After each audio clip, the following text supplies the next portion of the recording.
And so many times we encounter things in life or have conversations or work through things, and we in the moment do not know why. It does not make sense in the moment. But for us to then later on, for God to bring that back to us was so key.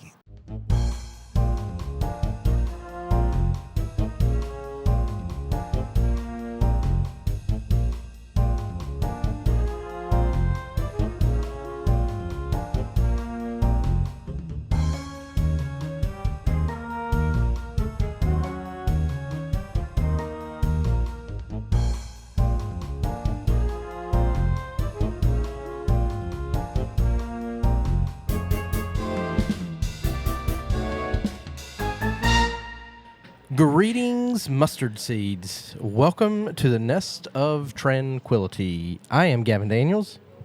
I am Shannon Marie Berry, and this is You Know Me. Gavin. Yeah. You said, welcome to the Nest of Tranquility. I don't think this looks like our pod room.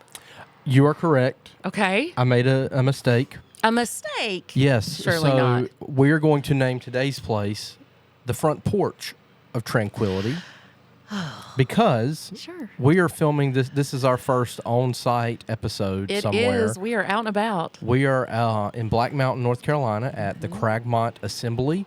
And the Cragmont Assembly is one of our Free Will Baptist ministries that the convention supports and has founded and continued to fund and sponsor and live into and love. Yeah. And the Front Porch is the It's iconic. a sacred space. Yeah, it's the iconic spot of Cragmont. And today we are recording this episode from the Front Porch at Cragmont, where for, decade upon decade, ministers, lay people, travelers through the area have stopped and have sat and just been on this front porch. Hey, Gavin, Hey, Shannon Marie. are you ready for the word of the day? I am, because I was part of the selection of this one. I know you're never part, but you were this time. I was. Our word of the day is spaghetto. Not spaghetti, but No. spaghetto. It is spelled S-P-A-G-H-E-T-T-O. And the suggestion for the word of the day was given to us by Dave at Katelyn's Black Mountain. Owner of Katelyn's Black Mountain, shout out. Not a sponsor, however, they are fantastic. He talked to us about all kinds of things. But first of all, let's define spaghetto. What is a spaghetto, since you're a part of this conversation, Gavin? So our friend Dave, he was, as we mentioned, he was explaining lots of things about the chocolatiering world and answering some of my ridiculous questions. And No, they weren't ridiculous. They were actually really great questions. I was trying to figure out what Dubai chocolate is what is and Dubai how did chocolate? this become a thing. Right. So then he goes through the whole candy making process, and he goes, you know what, while I got your attention, do you know what a single piece of spaghetti is called? That's right. And I said, what, a noodle?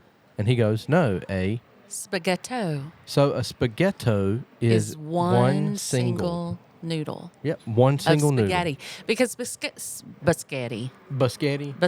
is Pescetti. a cut of Pescetto. pasta. Like Pescetto. linguine is a cut of pasta. So would one be a linguino? It would be a linguino. So if it's got an I, it's plural. If it's got an O, it's singular in the Italian language. Yeah. So spaghetto are Spaghetto. today. So next time you sit down for a nice plate of spaghetti, you pull that one noodle up and you say, I have a spaghetto. Spaghetto. And you can learn people something. Thank you, Dave, at Katelyn's Black Mountain. If you're passing in the area or staying here, go Yeah. visit Katelyn's and get some good ice cream. And tell him Shannon Marie and Gavin sing. It won't get you a Nope. discount, but He probably won't remember us, but no. but you can still tell him we said hey. And the Dubai chocolate. Never done that before. That Nope. was pretty tasty. Yeah. Yeah. He gave us some samples. It was lovely. It was great. So I'm going to work on my new technique I've been working on. Okay. Yeah, please read this to I us. went down to the placard that's, y'all can't see, but it's that way as a placard. And the placard says Cragmont Assembly. In 1945, the North Carolina Convention of Original Free Will Baptists, those of us that like acronyms, OFWBs, approved the purchase of this property. Originally, the Cragmont Sanatorium. Yep. That just sounds like a weird word.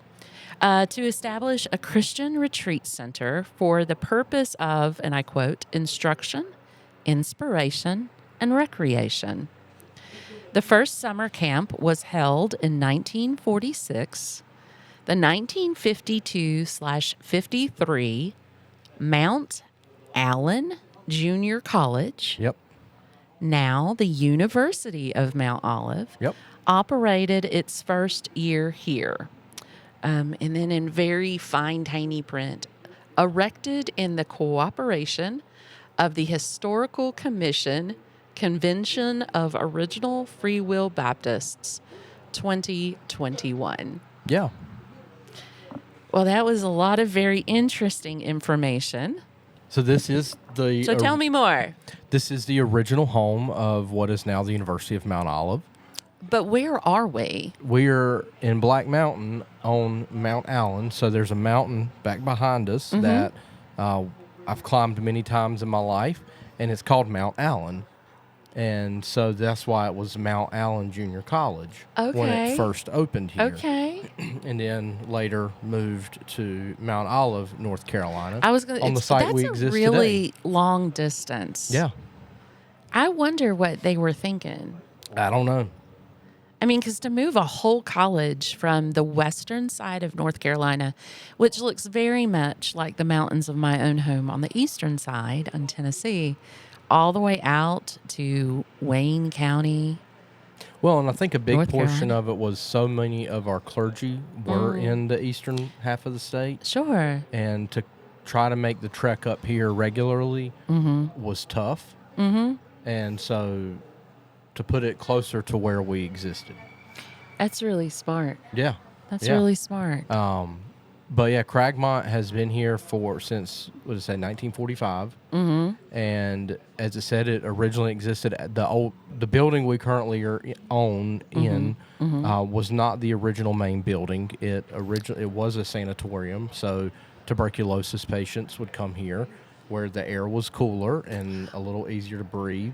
And So sanatorium is that hospital that Yeah. it's like I'm imagining a sanatorium. Yeah, the building, if you go up the road this way, Sure. the campground there that's on the right, that was That a was it? sanatorium as well. Oh wow. Okay. So there used to be a lot of those up here in the mountains because The cool mountain air. yeah, because it helped tuberculosis patients. Sure. And so the OFWB, we have 10 denominational ministries that we own, fund, sponsor, whatever word you want to give to those. And this is one of them. And so every summer for about like 6 to 8 weeks, this place is packed with screaming children and teenagers at summer camp. And then the rest of the year, it's an open retreat center. I mean, growing up for me in the OFWB, we used to come here every year with my church. When's the first time you remember coming here? I remember coming here, I believe I was in kindergarten, and I was so excited because we were going to ride a charter bus up here. And Because it's a pretty good haul. well, and I thought it was a school bus because they kept saying the bus. So I was like, oh, we're riding the big yellow school bus. And I remember I got checked out of school early, and my aunt worked at my elementary school. Shout out Glendale Kinley Elementary. And I just remember going to her classroom. I was like, Aunt Sandra, we got to go. The bus is going to leave us. Because all I knew about buses were if you didn't get on your school bus They in were the gonna morning on leave you, time or at the end yeah. of the day on time, you got left. And she kept telling Gavin, we're not going to get left.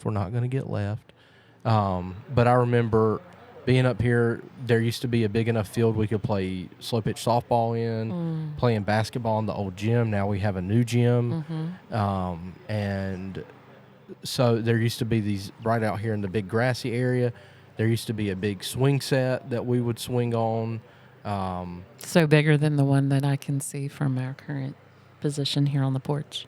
Yeah. It was like one Okay. of those old, Like the ones they had at the old the metal micro ones. playground. Yeah. Like the Okay. old tall metal swing sets. And so, yeah, I've been, I guess for me, been coming here since like 1998, 1999.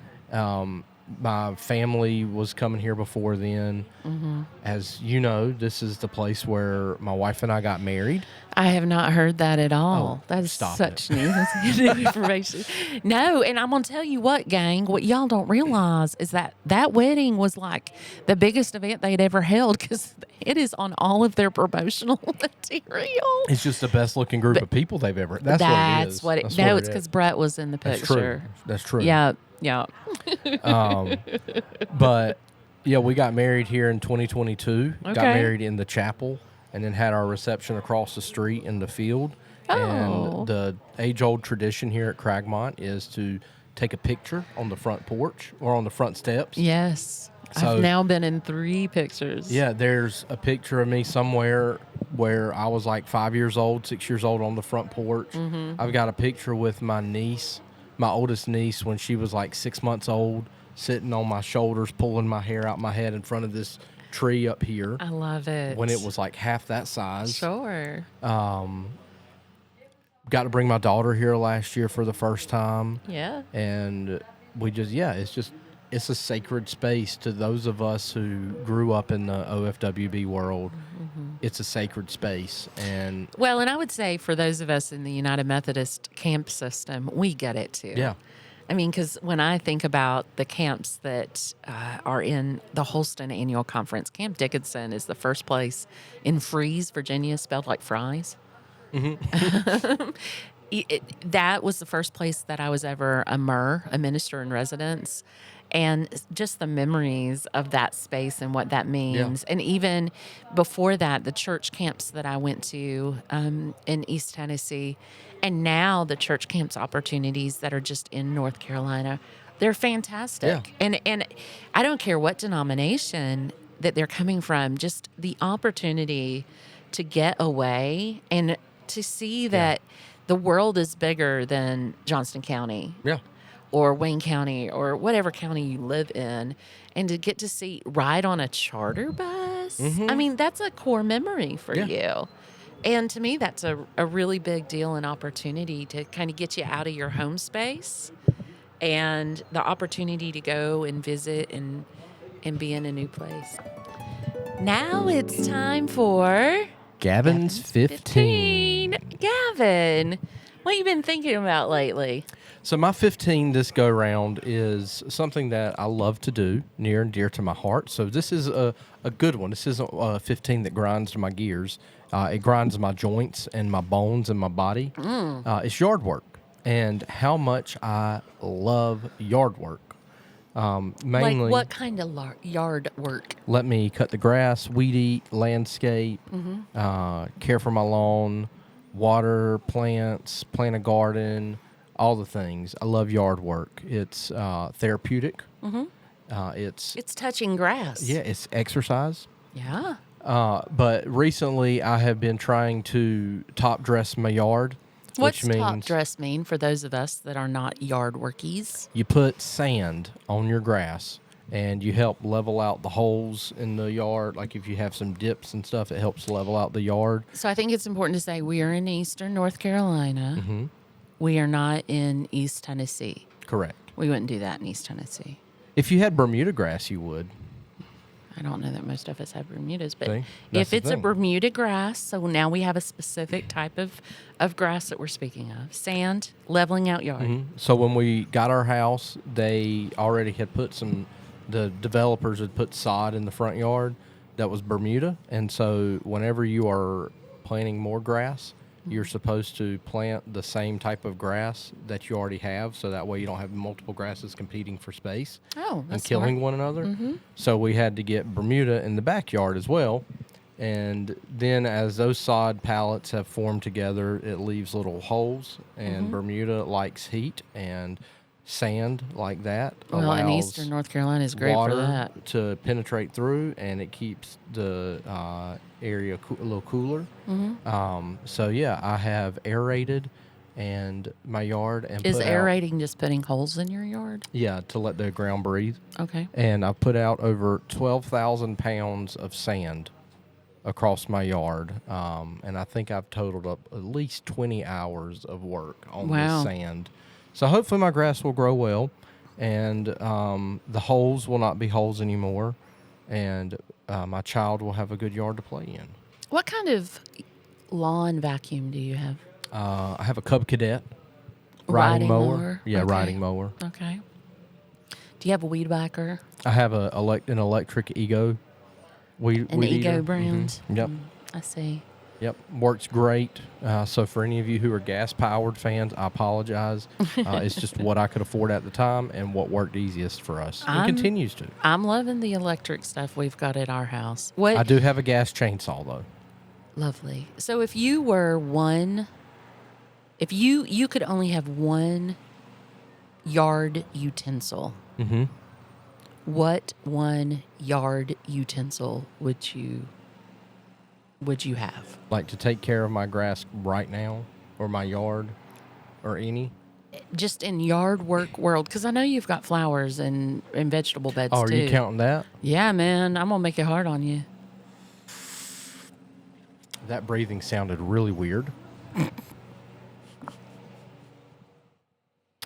I will go with a zero-turn lawnmower. Because of the zero-turn nature, you can get into most places that like a traditional one might not be able to get into to cut most everything. And if you don't have a whole lot of stuff in your yard, it's a quicker way to cut, at least in my experience. And yeah, it would eliminate, because a push mower would be my next option, because the push mower you could definitely get into the smaller spots that you might not be able to get to with your riding mower. And I guess if you had to do gardening, you could always just go inside and get a spoon yes, or a fork. or use my hands. How about like a meat fork? That could work too. Meat as fork. a- I could use one of my stainless steel knives, Yeah. my meat cutting knives, Okay. to cut plants and things like that. I can use a fork to weed eat or to pull weeds out of the garden. Sure, that's great. Yeah. So yeah, I would go with my lawnmower. Okay. Yeah. Well, thank you. You're welcome. Yeah. Yard work, love it. It's a great time of year for it. I get to put in my headphones, listen to music or podcast, and just be for an hour. Lovely human being. So, Well, and one of the things too is like my sister came every year for summer camp growing up. I came once. I did not have the best experience, so that was my one time I as a get it. child and I get it. teenager. But my sister had opposite. She was here every summer Wow. that she had the chance. wow. I served, I think it's 7 years. I came as a counselor. How'd you like counseling?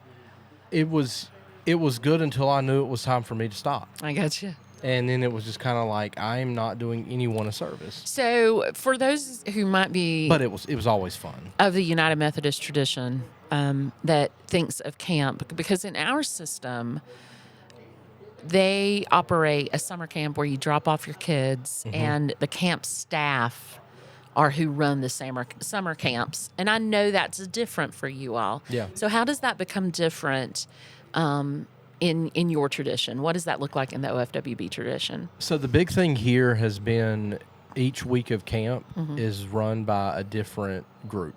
Now, it's typically clergy.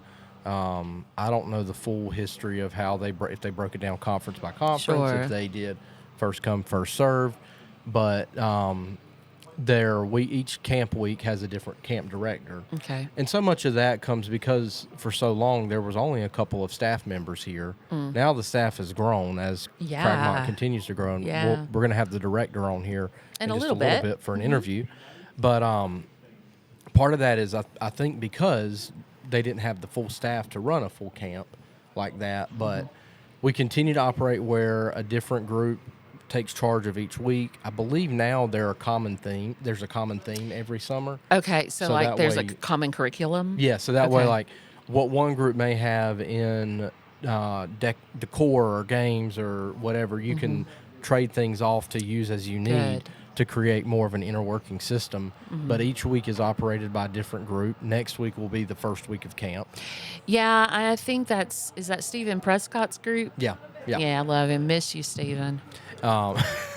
And so, but this week we're up here for the OFWB Ministers Conference. Yeah. So what is that? I don't know how long it's been going on, but Well, we got here on Monday. They got started. Well, we got started on Monday. Yeah. So it's been going on since Monday. yep. So you can come up on Sunday night for it and stay Yeah. till Thursday morning, or as we're having to leave out Wednesday. But every summer during this week of Ministers Conference, our ministers will come together. Their families will come. Sometimes lay leaders will come. Children will come. And it's a time to gather, to rest, to reflect, to fellowship, and to learn. And I've now seen 3 different types of programming Yeah. that happens within that space, because I've come here 24, 25, 26. How does that even come to be? How does that even, who makes those decisions? Is that something that Cragmont puts on, or is there another group? So we have our ministerial association, Okay. and they have an executive committee. This year I was our member at large. Okay. I believe I'm serving in that position again next year. And we come together and we plan the event. Okay. And so the executive committee each year, whoever that may be, Sure. are the ones who are in charge of Hey, planning. let's get this, that, or the other, Yeah. or make a theme or something. So we'll Okay. come up with a theme. There have been times where it's been more focused on like, hey, let's just come and we'll have some different folks preach. Sure. We'll have teaching and training. We've done church growth, church renewal. We've done worship planning. We've done. So there's an it's kind of like a continuing education piece, but at a slower pace than like Yeah. a conference Yeah. kind of a So situation. there's continuing education, but I think the thing I've always enjoyed with it as well is, while yes, we are doing the continuing education piece, there's also that like spiritual fulfillment piece. So there's still like it's typically been a good blend of, in my experiences, of education and like spiritual nourishment, formation, Right.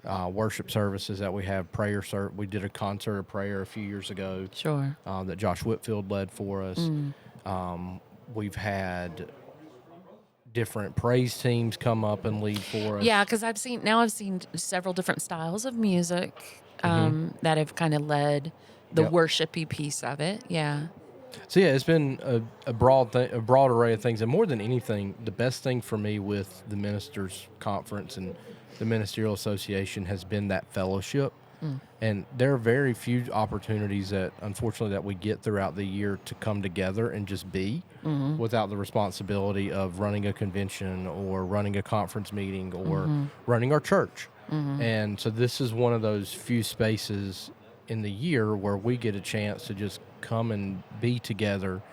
And I think one of the things that has just come to my mind is the hymn "Sweet Hour of Prayer." Sure. This is one of the times where we get to come together and bear each other's load, our mutual burdens. Yeah, we share. because I find that, I mean, we've got this we porch. share each other's load, our mutual burdens bear. Yeah. So, and we do that where we're sitting. Right, Well, and right because here on we've this got porch.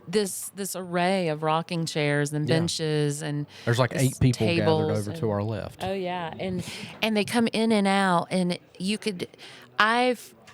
again, this is my 3rd year here. I don't come into this as OFWB, so getting to know the players and the building relationships with. I've had this year some of the best conversations that I've ever had, and being able to talk a lot more about the work that we are doing. Yeah.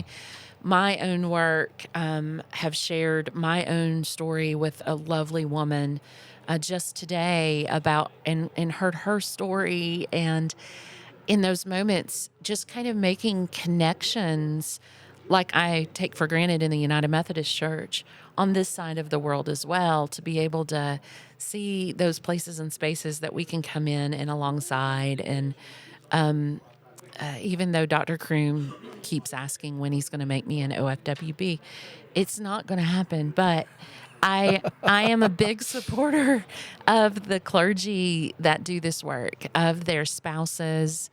They don't have a whole lot of women in ministry, But I love to watch. I can't wait to watch that grow for them. Yeah. Those who are called to be clergy in these spaces. So I take it as a great honor to even be invited onto this porch, to be included in these life conversations with people, and just be able to catch up with one another. Yeah.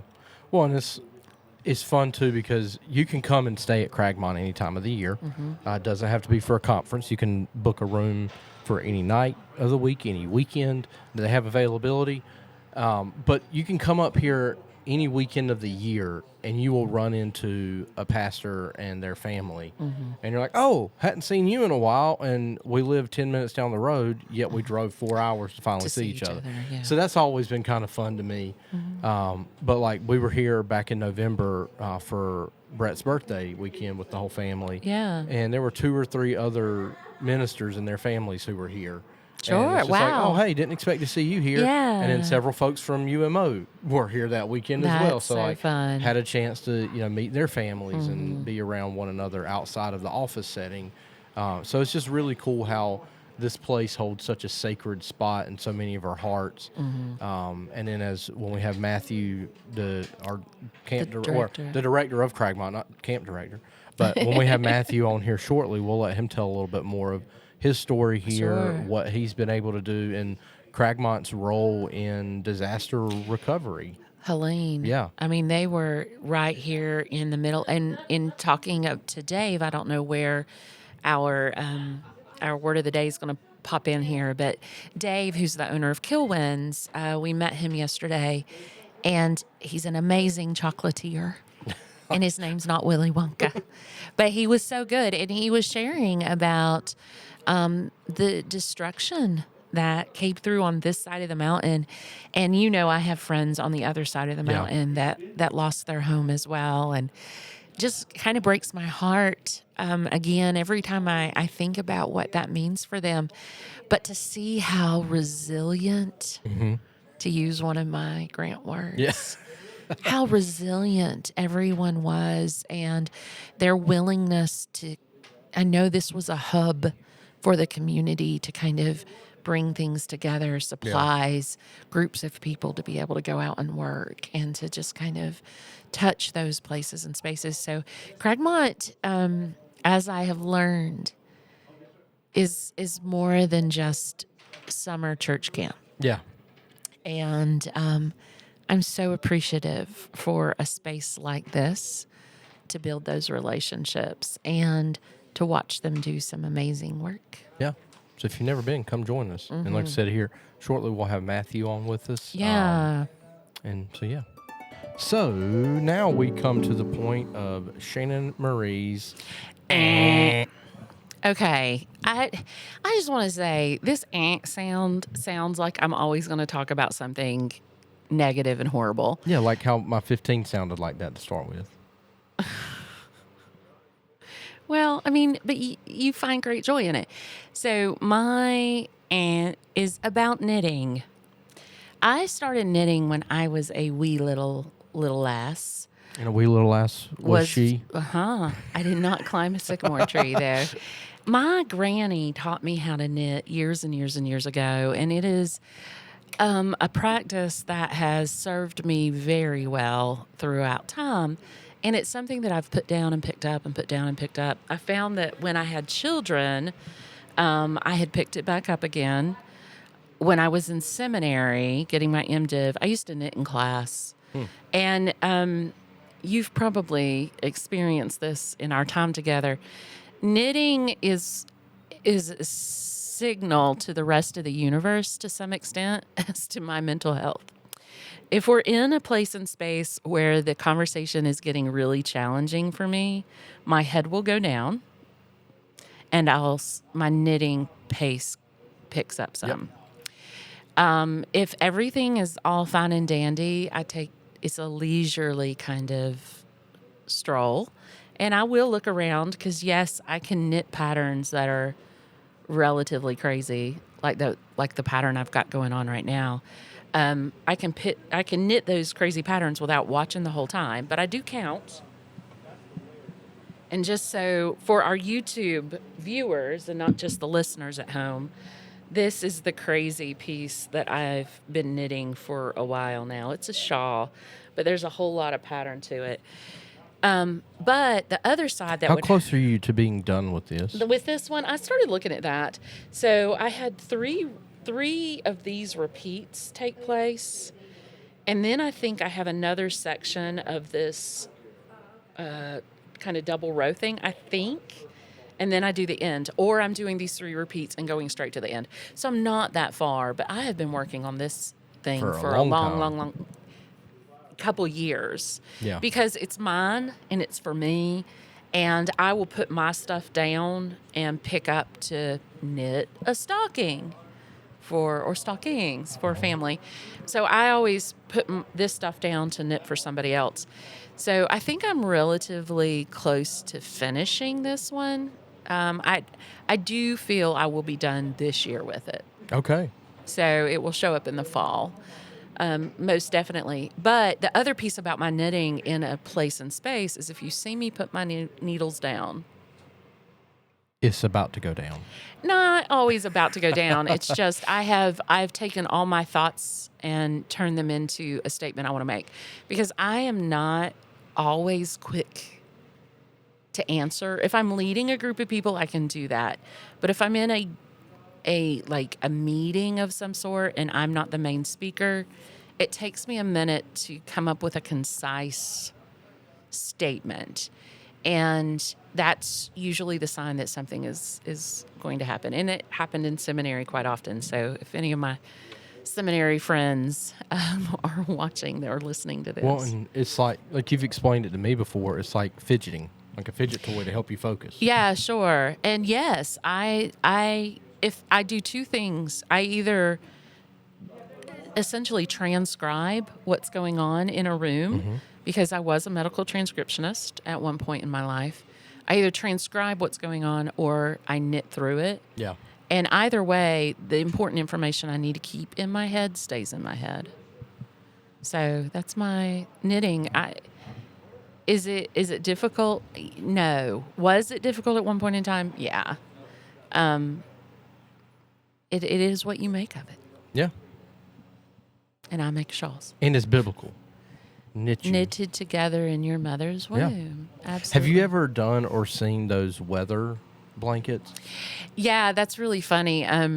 Reagan, my friend in Blaine County, Virginia, Reagan did a weather blanket. I think those are the coolest things. They are pretty interesting. I should consider that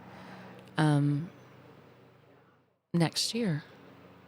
A blanket or a scarf or something that just kind of keeps track of the eastern North Carolina weather. This year would be really weird thus far. So like February hot. Oh my gosh. May cold. Yeah, it was the weather was weird or has been weird. So yeah, knitting. Yeah, good stuff. Thanks. Hello, mustard seeds. Hey, mustard seeds. Mustard seeds are the name of our listeners. Yeah. So, Okay. Yep. Should Sweet. have I told like you it. that first. But as we have promised, we have an interview today with Matthew, the director here at Cragmont. And so I've got to know Matthew probably about 5-6 years ago, and had the opportunity to come up here for some events and start to get to know him as a friend. And today, now we sit here for an interview. And so now I will introduce to you all Matthew Daughtry-Grubbs, director of the Cragmont Assembly. Matthew. Yeah. Welcome. Welcome. Thanks, guys. And I want everyone to know that I look up to Matthew. I think we all do. I really do. He is about 7'12", and So 8 feet. he's and in the OFWB. I have several people. I have tall camp guy That's Okay. you. and tall children's home guy. Okay. When I can't, because I'm really bad at getting names to come out, I can look at Gavin and be like, hey, tall camp guy. But I know you, and Yeah, we have yeah. gotten to know each other. And I'm just really excited. This is our first travel moment. We've never that's taken awesome. the pod mobile. It takes a lot to get it all out here and set up. But I'm really excited. So our pod room is called the Nest of Tranquility. Okay. And so today we're in the front porch of Tranquility. Love it. So, Yes. so Matthew, welcome once again to You Know Me. And we just want to take a few minutes to allow you to talk a little bit about what drew you to this role and what this role does. Yeah. I know that's a lot. It is a lot. It is a so lot. we- And it's been we'll- a really, really cool journey. I actually grew up coming to camp here essentially my entire life. There are pictures of me on the front porch here. When I was 6 months old, my parents were camp counselors. And so when you're a camp counselor and you have young kids, they just come with you. And so it is deep-rooted in me. And another fun fact is that my grandmother, before we became year-round, she was one of the directors during the summers. So she would come up and get it opened up and run it and then shut it down. And I think that was 2 or 3 years that she did that. Wow. And so my dad and some of his siblings worked here. And now I'm here and my children are working here. We actually have 4 generations of Grubbs from all the years that The have been Grubbs part of- legacy part of lives on Cragmont. here. It lives on here at Cragmont too. Yeah. Wow. Yeah. So super fun. I grew up coming to camp here my entire life. Was on staff as counselors for several weeks of camp and just love this place. When we lived in Kentucky, it was midway point for our travels going back to Eastern North Carolina, and we started having family Thanksgivings here. And so really it's a deep part of my growing up, my family's heritage and legacy. And so it's always been special. And so when God opened up the door as a possibility of even coming here, it was really cool because I got to put into words and actions the dreams that God had placed on my heart for so many years. And to be able to be here now for 6.5 years and to see many of the dreams that I had when I interviewed with the board come to fruition with this open hand approach, like, Father, what do you have in store for this place? Yeah. And we are here taking your lead, following your lead in this ministry. It really has been such an incredible experience. So that's a very short snippet of what my journey coming to Cragmont has looked like. So you grew up OFWB, Yeah. and I've in the last couple years been on a crash course of OFWB. And fully immersed. Oh, Lord have mercy.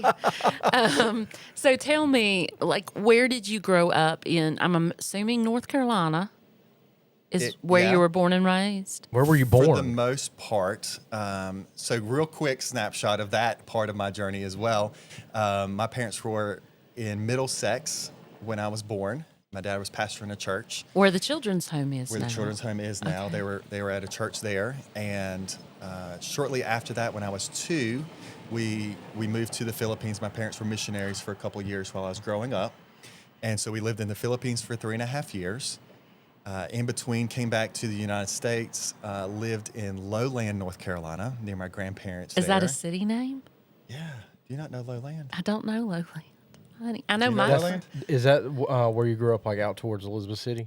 No, south of there. So go to New Bern, Okay. keep going east. Okay. You hit Bayboro area where Okay, it splits yeah, off yeah. to go to Oriental. Yeah. Yeah. Instead of going right to Oriental, you stay left. Okay. You go over the International Waterway and keep going, and then go a little bit more, and then you end up in Lowland. Oh, wow. Yeah, so past Vandermeer. Okay. Yeah, Way on out there. way on out. Like there. the end of the world. Or In the lowland. Lowland people will say the beginning of the world. In the beginning was fair. the The Beginning, lowland. Yeah. Okay, yeah. I Yeah, can so see that's where it. my mom grew up, and we lived there for a couple years in between, waiting for the next assignment. Then we ended up going to Bulgaria for a year and a half. And then when we moved back, we lived in Pink Hill, and then Belhaven, and Elizabeth City. Oh, you lived in Belhaven? Yeah. Okay. Yep. My dad lived in Englehard for 8 years. Okay. Yeah. So that's the journey, and then ended up at Mount Olive for college, then Kentucky for 5 years for graduate program, back to Goldsboro, and then here in Black Mountain. Okay. So all over Eastern North Carolina with some international. That's really cool. living. So you have a broader understanding of the world at large. Yeah. And you're not one of those born and raised in Kenley, North Carolina. Hey, He ventured out a little bit He too. did. He went all the way to ventured this out. Baylor place. Yeah, Bless his yeah. heart.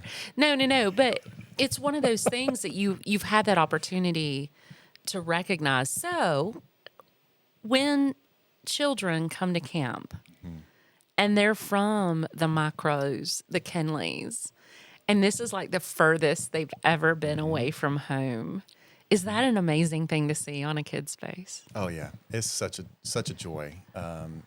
We get to meet people from all over. We have men's retreats that I've had people from California, Maryland, down to Florida, Texas, coming in, and that's really fun to see God's kingdom extended beyond this state. But it is really, really fun. I love, anybody that knows me knows that I love summer camp, and to see these kids that a lot of them have not ventured outside of their small little rural hometowns in Well, it's East like- North Carolina. when I used to bring the children's home up here, Yeah. the number of kids who had never seen a mountain before. And I remember we were on the front steps one day and we were going to do some zip lining, and one of the girls goes, "Mr. Gavin, are we going to go are we going to be in the mountain when we do this?" I was like, "Look across the street. We are in the mountain." She's like, mountains, "But are we yeah. going to be in the mountain?" I was like, "We are currently in the mountain." And I just not being able to wrap your head around because they've never seen a mountain before. That's really cool. Yeah, it really is. It's really fun, and it's cool. The first timers that have never been to the mountains, and the awe that they have, and people that have been here Is that awe or ear hundreds of popping? times, and they still have the same awe Yeah. of the mountains and God's creation. So we have talked about camp because that's one of the things Gavin talked about. I understand retreat because this is my third time Yeah. that you all have allowed a United Methodist to step foot on the soil and be a part of Ministers' Conference.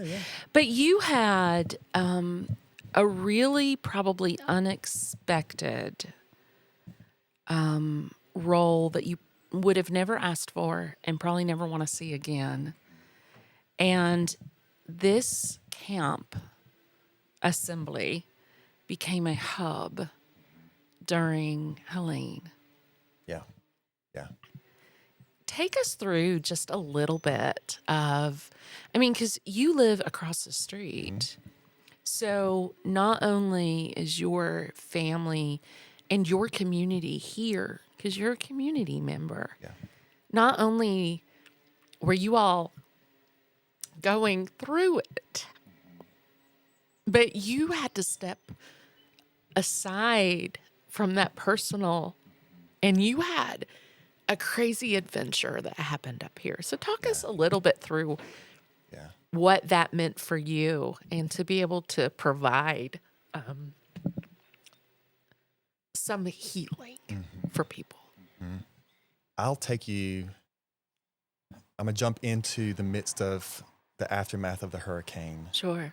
first, then Okay. to take us back through, because I think this point is pivotal, and I've already talked about this open hand approach that I've had with this role with God, and God, what do you have in store? And a week or two after the storm hit, and things were starting to happen very quickly here, and that's how God works. He took me back to a moment during one of my interviews with the board for this position, where it's like this movie reel that he brought me back to, where I was with the board and I said, you know what, Cragmont is the camp season, summer camp is utmost importance. We were established for summer camp, and watching these kids and their lives being transformed is so pivotal to what we do. Number one, importance. Number two is as a retreat center for our denomination and the world at large, whoever God decides to bring here, and the healing and restoration. I get to talk to people that have no association with Cragmont. Find us on Google. We have good, clean, cheap rooms.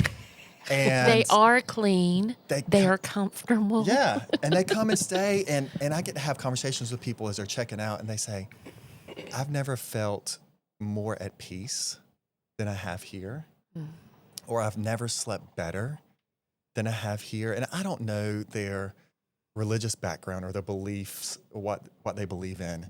But I get to say, you know why? It's because Jesus. And so we get to see that. And so those were top two priorities. And then I told the board, number 3 is God placed us in Black Mountain. And I believe that it's not by chance. And so I know God has called us to serve this community. And so one of my passions will be looking at what it means for us to serve the community around us. Mm-hmm. And that moment was so pivotal because he said, I have been preparing your heart for 5 years for this season. Mm. And so many times we encounter things in life or have conversations or work through things and we in the moment do not know why. It does not make sense in the moment. But for us to then later on for God to bring that back to us was so key. And it was the driving force behind all that he was able to do here. And we give all glory and credit to God for what happened through this ministry following the hurricane. We had Moceri wrestlers that showed up the day after, a couple days after, to help us take biscuits out. So I'll take you to the very beginning. Okay. At my house, 6 o'clock in the morning, banging at the door, is a police officer saying, you've got to get out of your house. We're worried that the floodgates are going to open from the reservoir up the road. You need to get out. And I said, where are we going to go? And they're like, well, they're kind of establishing shelters in Asheville. You can go to one of those. I'm like, I have 7 kids and we have a dog I'm like, what are we going to do? I said, well, I also have guests across the road. We had people staying here when the hurricane hit. I mean, because it was like tree season. Yeah. On the edge of it. It was on the edge of tree season. We had yeah. people here. We have bad storms regularly up here, and just did not anticipate it. It arrived 12 hours earlier than it was supposed to. It had rained 10 to 12 inches days prior to the storm hitting, and so it was just, again, one of those perfect storms. And I said, well, how about my guests across the road? They're like, oh, you're fine over there. It's high enough ground. I said, thank you, Jesus. And so For real. The family's grabbing up stuff. Water's already coming up through the floor in the basement at our house. And we pack up enough stuff. We come across the road. I get all the guests kind of in the same area. And no electricity, no water. We have nothing. And again, very thankful for the awareness of the Father saying, all right, grab coolers, fill up all the ice into those coolers so you can have water for who knows how long. We're pulling the guests together, the fridges, and no electricity. So we're pulling food out and just cooking it because why not? We all need to eat. It's going to go bad. It's going to go bad. Right. So we start pulling it out. And one of the guests came up to me and said, we have all this extra food. What are we going to do with it? I said, we can't save it. There's no way to save it. And they're like, they had ventured out. They had found a way over to the highway. And they said, can we take people food that are stranded on the highway? I said, absolutely. So that was one of the suppers. We packed up what we had into to-go trays. They took it out. The next morning we made a plan. I said, we have boxes of biscuits. So we cooked hundreds of biscuits. We cooked all the eggs that we had. We cooked bacon. And the Moceri wrestlers showed up. There was about 6 or 7 of them. And they helped us cut all the biscuits and stuff them with eggs and bacon and wrap them up. And they all went out and started serving the community. So and that was the start of it. Organically, because of the heart of God and the heart of his people seeing a need, we started having this food distribution that started happening. So I just want to pause right there because if somebody's not familiar with where we are, and you've said Moceri twice, it's a college. Yeah. So there was also a college right at the back door, and that's so they that become we had built a relationship with. Yeah. That was part Because of that you've been community outreach. intentional We've about been that. intentional. We had built a relationship. So the Moceri wrestlers, both men's and women's teams, and their cheerleaders practice in our gym. Wow. And so I'd already built relationships with the coaches and some of the teammates. And so when they reached out, hey, do y'all need anything? I said, absolutely. Can y'all come help us package up food? They were here. But see, that's a great example for our churches to take back. If you don't know the closest school to you, go make that relationship with them. Yeah. Because you absolutely never know when they or you might need each other. Yeah. That's brilliant. Thank you. Yeah. What's in your hand? What is in your hand, Yeah. guys? We ask that question That's good. all the time. Matthew, in that moment in time, had a relationship that you had already built. Yeah. It's fantastic. Totally God thing. I mean, Sure. he's orchestrated all of this. And it grew. We had, there was another ministry that was here at that time. We were able to partner with them. We were able to bring in teams of people. So by the end, our gym facility, the Lassiter Family Center, became a warehouse. And I got to talk with Donnie Lassiter about that. And I said, I know when we built this 18 years ago, that was not in the dreams. Yeah. But it was being faithful to what God called us. And I said, and the blessing of what you were able to do benefited this community at large because it became a warehouse of supplies. We had tractor trailers coming and dropping off full trailer loads of supplies. Churches and individuals were packing their cars and their trailers and bringing supplies. And so we were able to serve thousands of families through that distribution center. We were able to bring in volunteers that were helping with the distribution center, that were helping with the cook teams, that were helping with the food delivery teams, that were going out and literally cutting people out of their homes and their driveways and their neighborhoods because they couldn't get out from all the trees and debris that were there. We were able to serve over 80,000 hot meals to the community through partnerships, through volunteers, through ministries that we worked with to serve this community. And so you became a hub. We became a hub. And it was a faith journey, like you talked about. We were slammed into it. We were not expecting it. And so every day I walked across the street from my house and I got to say, Father, I am at my wit's end. I have nothing left. My tank is empty because we were running 16-hour days. Well, because this is affecting you. Yeah. I mean, you have a wife and you have children. It is one thing. Like I can come to UMO and be teacher or be grant person. I can do that. But as soon as it integrates into my family life, that's a different level of experience. Yes. Yeah. Because you have, of course, a responsibility here. But you have a family that were affected too. Yeah. And that's another beautiful part of it. My family knows that we are in ministry. And what we do is ministry that God has called us to. And so there is sacrifice involved with that. There are late nights, there are early mornings, there are times that we live in a life of sacrifice to the Father, and He blesses in tremendous ways. And so that's another blessing of that season. In the midst of hardship, of heartache, walking across the road and depending on the Father every day and saying, I have nothing to share with these people. I was given devotionals every morning. And you think about doing that for 6-7 weeks straight, every day, a devotional. I'm like, Father, I've got nothing.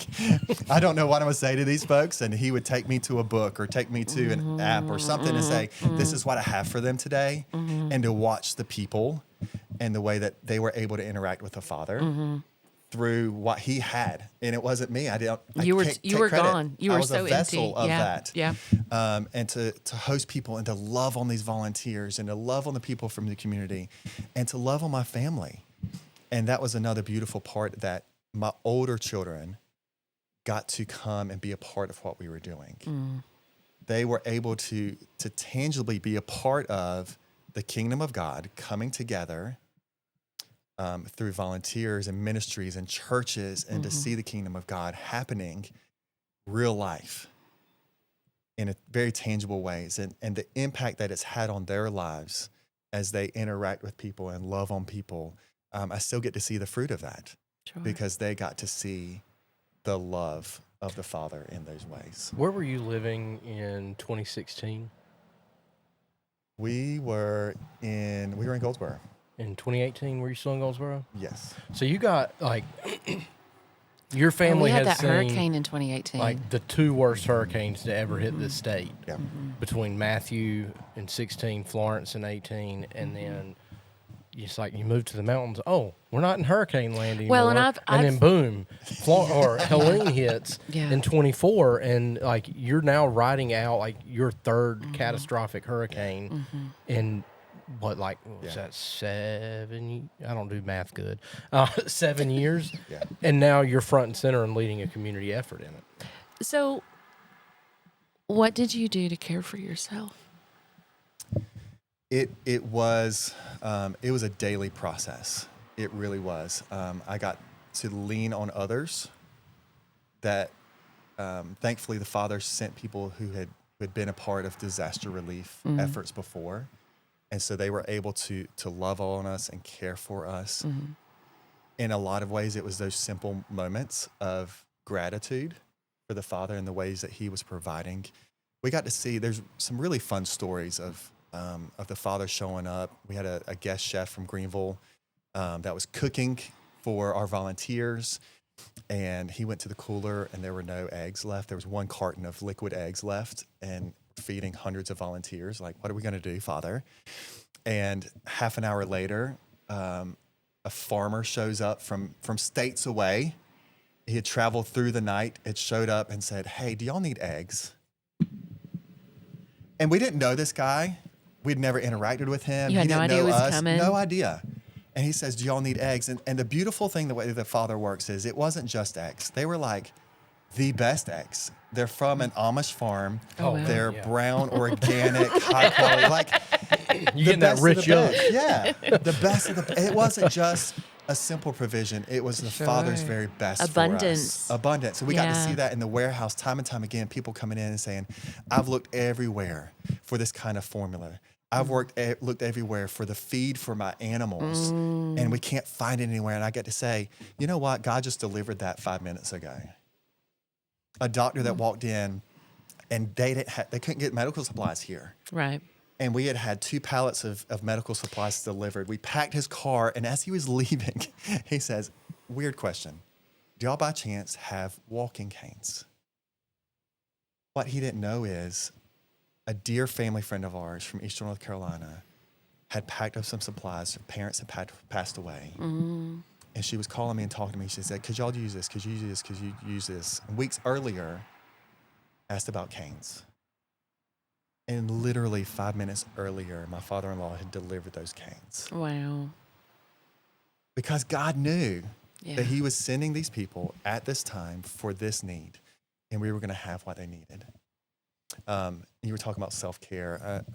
Personal story for me. I love graphics with words. They've always been meaningful for me. I like designing and playing around with words and what that looks like. And so I'm pretty snobby when it comes to pens. And then working in the school system, I had my pens. And, you know, if anybody's ever worked in the school system, you label your pens. Yeah, Like, they're yours. I had my name on my pens. You don't bought them steal my pen. yourself. Yeah, Yeah. they're mine. And so I'm a pretty pen snob is what I call it. And the day before, we had rolled out this new form for our volunteers to fill out as they went out, because we were sitting with them for hours after they returned, hearing the needs of the community, jotting all the information down, making a plan for the next day. And I was like, let's develop this form that they can fill out while they're out and about. They can document all the numbers, all the addresses, everything they need. They can just hand it off to us, and we can make a plan for the next day. And I walk in there. And I had no pens. I couldn't find any pens anywhere. Of course, we had some in the warehouse that they brought down. But I they were talked the about, thick with the And it met cap the need. and all It that. met the need Yeah. for what they needed. But I had mentioned that day, I was like, I don't have any pens. And so this dear sweet man, the next morning at breakfast, he called me over. He's like, "I went to my truck and I dug all the pens out. You said you didn't have any pens, so I found all the pens in my truck." And he brought them in, and he said, "So here's you a pen." And what he didn't know is, out of a handful of 10, 12 pens, he had reached out and was handing me my favorite kind of pen. And that was one of those moments of the Father caring from my heart. And he said, "See, told you I've got you. Yeah. I've got you. I know you enough." And we hear stories all throughout Scripture of, like, you know, the God knows all the hairs on your head. He knows every freckle on your face. He knows all that stuff. And it's in some ways very theoretical. Like, that's great. That morning, it became very tangible of the intimacy that the Father has with me. That He knows my favorite pen. And And he's going to send a guy to randomly pick up a handful of pens out of his truck and randomly, in this guy's mind, pick out a pen for me. And but the Father knew it was my favorite pen. It was yours. Yeah. It was my pen. What And kind I of still pen have is that it? pen. It is a Pilot, and it has really funny letters that follow it, G5X something or whatever. Super fine point, super smooth. I like gel pens, but they run. If you run over them, they smear. And so it's everything I want. Super fine point, super smooth, like everything that I'm picky about. And the Father knew. And so I love sometimes the self-care was those simple moments Yeah. of sitting back in awe of the Father Yeah.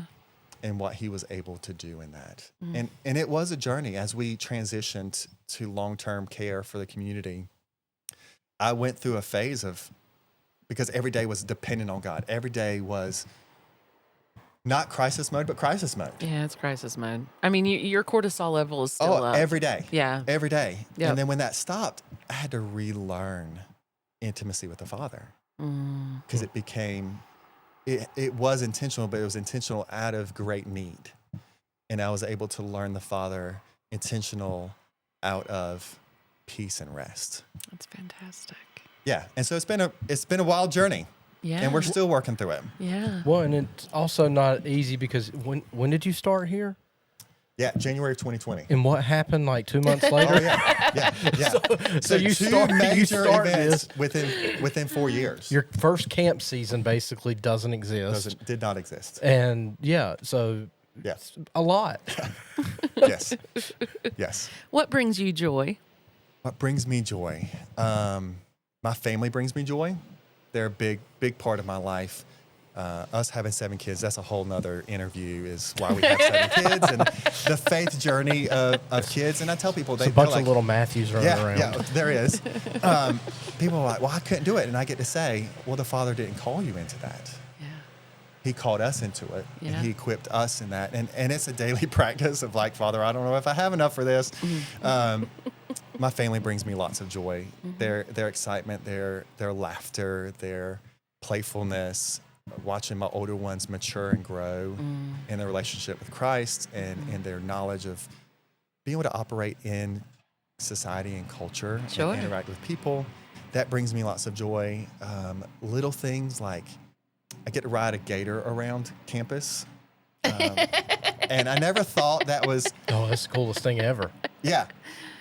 I never knew when I have to pack that away for the winter Yeah. because it's really, Because, I mean, like your power wheel that you had Yeah. when you were like 6 yeah. has turned into a And so real this life gator thing. has no shield to it. There's no blocking from the wind. And people don't realize, I used to look at people riding motorcycles during the summer and they're like full decked out.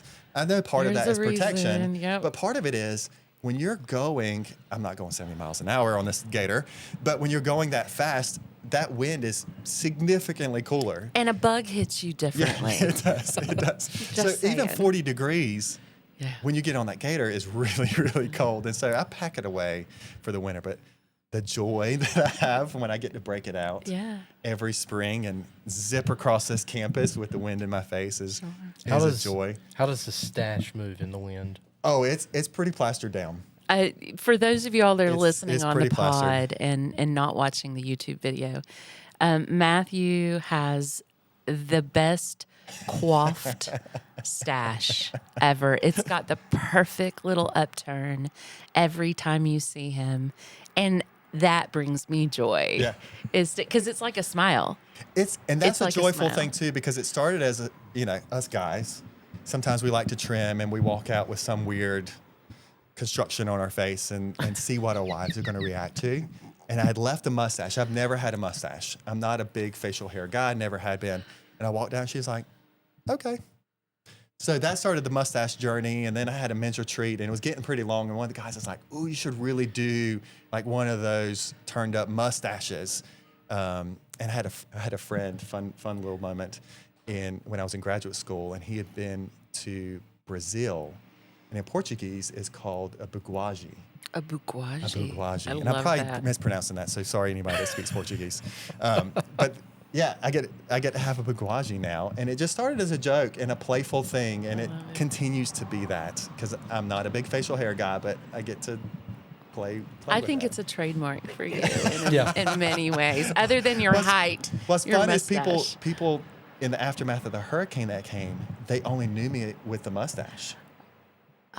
And so there's like this really short season, and I ended up cutting it off before summer camp last year because I hadn't gotten used to it quite yet. Sure. And I cut it off, and some of those volunteers came back to volunteer, and they said, "Where's the mustache?"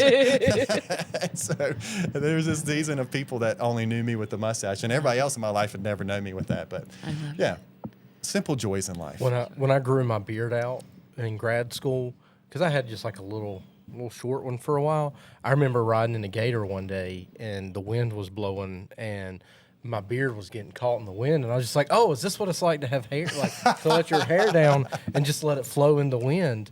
But no, I'm not allowed to shave again for a while. I shaved once, and Brett was like, "Yeah, no. don't do that again." So yeah, I understand that. Yeah. It becomes a statement. Yeah. Well, that's the first time I met you. Was during COVID, so we were masked up, and then I come back up here for a retreat, and I just walked right past you because I didn't know who you were. Yeah, you don't know people's faces. Yeah, I didn't know your face, and then somebody said, and I was sitting there the whole time, I was like, "Is that Matthew? Is that Matthew?" And I was like, somebody said, "Have you all seen Matthew?" And the guy was like, "Yeah, that's him right there." I was like, "Cool," didn't know his face. Yeah. Oh, the joys. So I know that you all have a big fundraising thing happening here. do. You've got some infrastructure that you are in the need of funds for. We're not going to really promote that too Sure. heavy, but if they go to your website, which is CragmontAssembly.com. Crag, Cragmont. CRAGMONT, Yeah. assembly.com. Yeah. They can look you up. Yeah. And they can see all the other fun stuff that All you've the got other fun going stuff. on. Is there anything else that you, if you left this podcast this afternoon and you had not shared with our mustard seeds, that you would be sad that you hadn't told them? Is there anything else that would be left for you? I think for me, and it's very Cragmont specific, but it's also very general, that Cragmont has a legacy of not only worship, but also faithfulness and faith-filled life. Cragmont is in existence because the denomination trusted the Father with their needs, and because of that, Cragmont exists. And so I just want to encourage people to live a life of trusting the Father. We have a very good Father, and He really does love us tremendously. He loves you enough to give you your favorite pen in the midst of hardship and struggle and tragedy. Yeah. And so I just want people to really fully grasp that the Father really desires a relationship with us, really loves us more immensely than we can ever imagine. And as a father, I understand that to some degree, because once you have kids, you understand that deeper level of self-sacrifice and being willing to do anything for your kids. And that's still only a fraction of how much our Father loves us. Yeah. And so I just want people just to live a life of trusting God every day, every moment, and watching Him work and make beautiful things happen in life. Beautiful. Yeah. Thank you so much Oh, for a absolutely. few minutes on the porch. Yeah. I know it really, we didn't really say ahead of time, hey, and we're going to have you on the pod. But thank you for making time for us. It is time for none other than Will It Mustard. Even at Cragmont. Yeah. Gavin, because you were part of the choosing of this one and it's not a surprise to you, what are we going to mustard today? I think my child would probably, can't say a whole lot of words, but she would think I'm sacrilegious by Cheerios are her favorite snack. These are Honey Nut Cheerios. Honey Nut, not a sponsor. So we're going to see if Honey Nut Cheerios. Cheerios mustard. Oh my I pulled one of the gosh. tabs. Did you? Yeah. Oh, there she is. So Thank I you. hope that I think to my child, please forgive me if this is horrible. well, she won't remember, right? Right, Is unless that she what we goes to the say? archives. one of these days. What was it you and Shmee did? Oh, jeez, Louise. So the best way we could come up to do this was to have a whole entire spoon, that we have a whole pile of, of Cheerios on, and now we are squeezing the mustard onto it. That's for our listen. Oh, jeez. It's just basic French's mustard. Not a sponsor. No, it's Heinz mustard. Oh, Heinz. Yellow Okay. mustard. Cheers. Oh, So here's the question we're about to find out. Will Honey Nut Cheerios mustard? mustard.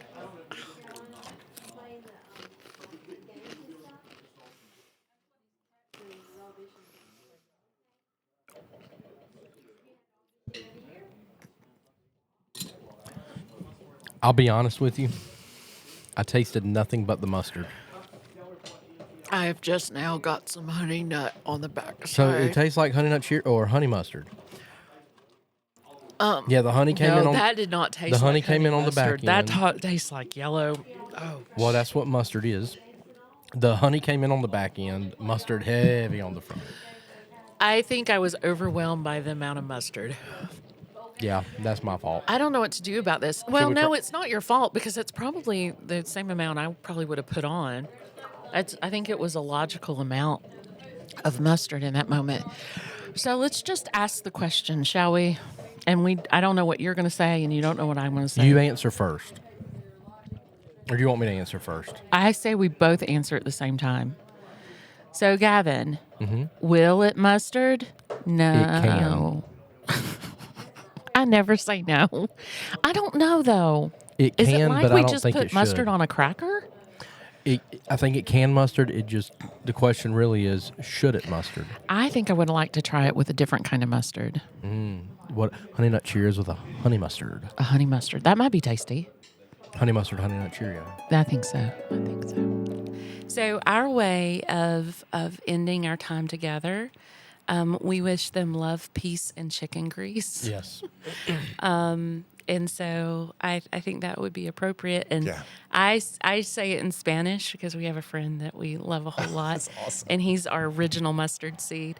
So on the count of three. Well, hold on before we do this. Thank you for being here. Oh, yeah. I think most of us say that not to make you feel uncomfortable with compliments, but here you go.